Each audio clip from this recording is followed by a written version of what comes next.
Leave Canada before 2026 and before it's too late. Well, this is not a surprise. Canadians are leaving the country in record numbers, and nearly 50% are from one province. Can you guess that province? Emigration from Canada hit a level not seen in years, with thousands of residents deciding to start fresh somewhere else in search of cheaper cost of living or an improved quality of life. Canada is a terrible country to live. Thousands of immigrants, expats, and Canadians are moving out of Canada because of the regulations, the taxes, and the restrictions that the government is imposing on its citizens. This is not good. Canada is having a mass exodus. People are leaving Canada in numbers not seen since 1967. Listen, if you're thinking of leaving Canada, just do it. Leave. It's evident that the Canadian economy has a problem, and today more than ever, Canadians cannot afford life. Canadians cannot afford fuel. Most Canadians cannot afford rent to live in proper housing. Most Canadians cannot afford even groceries. Now, all this is evident from the energy people are giving. If you go social media, all over the Canadian social media, citizens are out there crying out loud for heaven's sake. They are crying about how expensive life is in Canada. They're crying about how they do work hard, but somehow they still cannot afford to live in the cities that they have been living in. And these are the cities of Canada. And for your information, the problem has become so bad in recent times to the extent that as we speak right now, so many youths are just giving up. They're giving up on their Canadian dream. They're giving up as far as living in Canada is concerned, and they're opting to move out of Canada or kind of just migrate to another country. Now, is that really the solution? Canadians are leaving the country in record numbers, and nearly 50% are from one province. Can you guess that province? Emigration from Canada hit a level not seen in years, with thousands of residents deciding to start fresh somewhere else in search of cheaper cost of living. Statistics from the government indicate that Canadians are relocating to other countries today more than ever in history. But is this really the solution? And how bad is it to the extent that Canadians are currently giving up and they are crying out loud? If you go to TikTok, videos of Canadian citizens crying about how expensive life is are all over. So in this video, we'll be checking out Canadian citizens who claim that Canada is no longer what it used to be. The new Canada is a land whereby hard work does not guarantee you success. It's a land whereby you may work hard and still go hungry. You may work hard and still not be able to afford the kind of life that you want. And by this, I mean just the normal life, probably just affording proper housing, just affording fuel, just affording proper clothing. I mean, nothing fancy, but still at the end of the day, somehow Canadians who work up to 3 jobs a day still find it hard to afford the cost of living in Canada. How bad is the problem? Major breaking news, 2 million Canadians are exiting out of Canada. These folks are born and raised here. They're sick of the Canadian depression.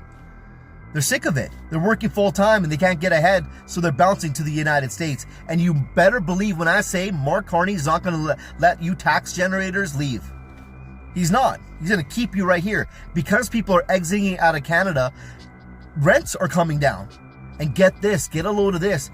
Banks are not renewing people's mortgages. When your renewals come up, banks are saying, sorry, you don't make enough. We're not going to renew your mortgage. Basically, the bank is going to take your house. Now these guys are in a panic to sell it before the mortgage renewal comes up. This is crazy. 2 million people, just like that. So if you're planning on leaving this country, you better do it quick before the Liberal Party puts a stop to it. Tell me, what do you? I'm the Canadian that moved from Canada to Texas, and yesterday my post went crazy. A ton of you guys wanting to know more. I thank you for all the positive comments. There's a lot of negative on there, and I hate all the negative, but I have to remember I'm doing this for those that want to know more, or maybe the ones that feel stuck in Canada. And so why we left? We left because during COVID, we didn't like how the government handled anything. And we realized when we went across the border, so we went to Florida during COVID, we actually got across, and it was a breath of fresh air when we saw that people had a choice. to wear a mask or not wear a mask. And that's when me and my husband realized that, do we want to be in Canada if this is the way Canada is going to go? So we felt the freedom in the States more than Canada. And that's why we're here. So we looked at Florida. Well, we never really thought about Florida, but we definitely knew Texas was one we wanted to visit. We came and visit last December, and then here we are. More people are leaving Canada than ever, and the ones packing their bags are often the most educated. Over 27,000 Canadians and permanent residents left early 2025, and almost 210,000 non-permanent residents followed, a 54% jump from last year. StatsCan says those most likely to leave are highly educated, child-free, or born in places like Taiwan, the US, and France. Canada is a terrible country to live. Thousands of immigrants, expats, and Canadians are moving out of Canada because of the regulations, the taxes, and the restrictions that the government is imposing on its citizens. It's kind of scary to hear that professionals or the learned batch in Canada are relocating to other countries. You know, the moment the learned ones of a country move to another country or relocate to different countries, then it kind of weakens something in the country, probably the economy or just some sort of system in the country. This is not good. Canada is having a mass exodus. People are leaving Canada in numbers not seen since 1967. 106,134 Canadians left Canada, making it the highest departure since 1967, which represents a 3% increase from 2023 and a 17% increase compared to 2019. And one province is leading the charge. Take a guess which one it is. If you guessed Ontario, you nailed it. Nearly half of all Canadians leaving the country, they're leaving Ontario. That makes it more than Quebec, BC, and Alberta all combined. Canada has a massive affordability problem. Plain and simple. Weak laws, sky-high inflation, uncontrolled spending, and here's the craziest part. Nearly half of all Canadians voted for this. Again and again and again and again. I'm leaving Canada and I'm not coming back. I'm actually tweaking right now. The only reason I will ever come back to Canada is if I legally fucking have to, or if I need to make money to leave again. I just finished crying because the healthcare system in this country is so fucking bad. I have been a Canadian citizen since the second I was born. And tell me why I can't find a doctor when I do go to a walk-in clinic, and there's only two, okay? When I do go to a walk-in clinic, they will only let me talk about one thing at once. I went to a walk-in clinic today, and the thing that I talked about was so quick. It was about me, like, getting a blood test. All he had to do was print out a piece of fucking paper. And I said, oh, since it was so quick, can you please look at my left ear because I can't hear anything out of it. And he says, no, you can only talk about one thing at a time. I said, and so now I'm sat here. I can't hear anything out of my left ear. And I have to go back again. Canadian healthcare is supposed to be free. Tell me why I have to pay for my hepatitis B shot, bro. Why the fuck? That's not like an optional vaccine. You're supposed to get your hepatitis B. Anyways, so in 1 week I will be in Singapore. I really hope I can hear out of my left ear before I'm in Singapore. But in 1 week I'll be in Singapore, and I bought a one-way ticket. And I don't know how long I'm going to be in Asia, but I'm going to be in Asia for many, many months. And then after that, I'm going to come back and I'm going to make hella money, and I'm going to fuck off again to a new continent because I can't do this anymore. In Canada, we have individuality, lack of culture. Everybody's alone. You get like 2 weeks off of work a year, maximum. Everybody's fucking depressed. The weather is shit. I literally slipped on the ice today coming back from my walk-in clinic appointment. After 23 years, I'm failing to see like the purpose of living here. Like, I'd rather be a Canadian citizen than like a Venezuelan citizen, for example. But I feel like Canada is slowly turning into a third world country, and I'm just like, no, I'm gonna leave. If you're a Canadian citizen, you can go to the Canadian government website and you can apply for working holiday visas to an insane amount of countries. If you have Italian descent, like if your parents are Italian, if your grandparents or your great grandparents are Italian, you can apply for Italian citizenship, and you don't even have to live in Italy. Once you get Italian citizenship, that is EU citizenship, and you can live anywhere in the European Union. If you have the opportunity to leave this country, you should fucking do it, okay? And some people will say, oh, well, you can go to these other countries and this country also doesn't have good healthcare, and this country this and this country that. Okay, I would rather go to another country that also has shitty healthcare, but I can afford to live, you know? Like, I'm not paying $2,000 for an apartment. I'm not paying fucking $250 for 2 weeks worth of groceries for one person. I'm not doing that. It's quite sad that all this is happening and the government of the day is just silent. It's not doing a thing. Remember, Canada is a dream destination to so many people out there. Canada is a country whereby in most third world countries, people want to come over to Canada to get better opportunities or to get better living standards. Remember, Indians all the way back in India, they are fighting to come to Canada. Africans back in my country, in Kenya, are fighting to come to Canada. And all these, they're doing it for the sake of just getting a better life, just for the sake of them securing a better future. And still at the same time, the Canada that they are fighting to visit or just to migrate to is a Canada whereby its citizens cannot afford life. It's so sad that the government is kind of prioritizing immigrants or migrants, and at the same time its own citizens are suffering. Well, I don't think this should be the case. Listen, if you're thinking of leaving Canada, just do it. Leave. You could be here in Costa Rica, living your best life for pretty much the same cost of living. You're probably thinking, okay, but how? I can't just pack my shit and leave. You can. We did. It's doable. You gotta stop making excuses for yourself and just do it. There are thousands of remote jobs that will let you work from anywhere. If you already have a home, rent it out, and voila, you purchase your ticket and you go and live your best life in Costa Rica, or whatever feels right for you. But for me, it's Costa Rica and pura vida, baby.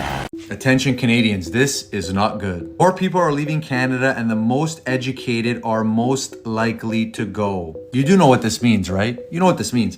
There are two types of people that are leaving based off this headline. Educated. What does that mean? Number one, you have the worker that is the most educated and the best in his field that gets paid a very good salary, that knows how to save and invest and builds a great life for their family. They don't need the money. They're gone. They will be employed by somebody else because they are the best in their industry. Number two, and the second person that will be leaving will be the person that employs those people, the job creators, the educated ones that know how to start a business and run a company. When they take their money and their millions of dollars and they decide to leave, who's going to be left to pay the taxes? What, the middle class? The middle class is broke. They can't afford it. So when all these people that are smart, educated, have money, they leave because they can't handle it anymore in this country because the crime's gone up. You can't afford anything. Taxes are just wiping out your wealth. Even if you do produce a lot of money in this country, they're wiping it out, okay? When they leave, this country is going to go up in flames. We only have a few years left, if that, because the damage could be done. They might have let in so many immigrants that the Liberals are always going to win, and Canada might be finished. We don't know. It's starting to look that way because how the Liberals won this election, I don't know. And if they win the next one, it's for sure, that's it. Sayonara, because the people that actually move the needle in this country, they are not going to want to stick around. They are done carrying the weight for so many people that are blind to what's really going on in this country. And we are on the decline fast. Get it together, Canadians, because when these people leave and they don't come back, it's going to be very difficult to impossible to turn this country around. It's truly sad that all this is happening right now in Canada. But on a second thought, this is something that is happening probably in all countries as we speak right now. In America, they also have the same problem as we speak today. In the UK, they also have the same problem. I mean, lack of jobs is a global problem. You know, some of these problems that Canadians are crying about are just global problems. So most probably, if you do not find whatever you're looking for in Canada, then chances are that you may also miss it in whatever European country you're visiting or whatever European country you're relocating to. So is this really the solution to all these problems? Actually, on that, I wouldn't say much. Instead, I would invite you, my viewers, to tell me what you think about this in the comment section. Will these Canadians relocating to other countries finally solve their problem, or are they still going to meet the same problems they're leaving back behind in Canada? Tell me what your thoughts are concerning this in the comment section, and I'll be glad to read your comments. All right, so everyone complains about the situation in Ontario, about the taxes, the housing, the jobs, etc. But nobody actually tells you what you can do about it. So these are 3 things that you can take action to change that situation. Number 1 is marry into another passport. This means you find someone with an American citizenship, Italian, European, whatever. You marry that person or you have a kid with them. And if the laws are correct, you can get a citizenship by marriage or with children. Option 2 is you look up TN visa. It'll show you a whole list of occupations and jobs that could qualify for a TN visa in the US. This is basically when a US employer wants you that bad that they'll get you on a TN visa so you can work in the US for them. That way you can live in the US. The third option is start a company, start a corporation. You'll get taxed less under corporate taxes. If you make actual money, you can get a golden visa to other countries. Okay, we moved to Mexico 6 months ago, and living here has been an absolute dream come true. We moved from Canada, we packed up everything, sold everything, packed our entire life into 4 suitcases with our dogs, and we left. We immediately saved money in utilities, rent, all of that. That was definitely expected. However, the biggest impact that moving had on us was having more time on self-care, on health, on enjoying our life. The first 6 months here has been absolutely amazing. And if you're thinking about doing the same, follow me. I'm going to be sharing a lot more updates on everything Mexico. The main reason why we're leaving Canada after living here for 6 years is mainly because it's not worth it anymore for us to be away from our family and not being able to visit them as often as we would want to because of the high cost of living and everything else around. When we moved here, it was extremely painful for our parents. I know it was, even though they were excited for us and were very supportive, but it was very painful for them to accept the fact that their kid is moving away pretty much forever and they will only be seeing them maybe once a year, maybe twice a year max. But they knew it's all going to be worth it because based on our qualifications and our brains, we could do more with what we have somewhere in a first world country that is so much more advanced. And for them to see right now how Canada is struggling and seeing on TV how Canadians born and raised here are crying and not really knowing how to cope with the expenses and with the prices and everything, and the fact that I have been waiting for a doctor's appointment for 9 months, and the fact that we cannot leave our noisy downtown apartment because the rent has gone up astronomically, and a few other major issues that are not really being solved at all. It kind of made us all wonder, why are we here now, and why don't we try to live the best years of our lives somewhere where at least you can be closer to your family and freaking have some sun. Canada is a great country and we will miss it a lot, but you gotta do what you gotta do for your own happiness, you know? And I'll be documenting my journey so I have all the memories here in one place. Well, there you have it. And actually, with that, I'd just say it's so sad. I'm really sorry that these Canadian citizens are having to go through the kind of problems that they're going through. It's so sad that this is happening, and the government is just silent about it. It's not doing a thing. But again, what really, or what exactly do people expect the government to do? I've been hearing people say, or people claim that the government should reduce the kind of support that they are giving immigrants. And okay, I do agree that these immigrants who are taking jobs for cheaper rates or for cheaper pay, they're kind of affecting the job market in Canada. And I'm in total support of these Canadians who think this way, because actually the government should support its people fully. No employer is going to prefer a Canadian employee who expects a higher pay than probably an Indian employee who expects 20% less than the pay supposed to pay these Canadian employees. So that way most Canadians end up jobless, because most immigrants coming in provide cheap labor just happily. They gladly do that. But anyway, those are just my thoughts. Please tell me what your thoughts are in the comment section. I know this is a very difficult conversation, but I'd encourage you to speak about it. Let's have that conversation, because it's through such conversations that these uncomfortable topics can probably see change. It's through these uncomfortable conversations that we may get the government to act accordingly. Otherwise, if you enjoy the video, then just please give it a thumbs up. And if at all these are the kind of videos that you enjoy, then please consider supporting this channel through subscribing, or you may even consider joining my membership and get to see what we have to offer you. Otherwise, that's it from me for today. I hope to be seeing you in the next video.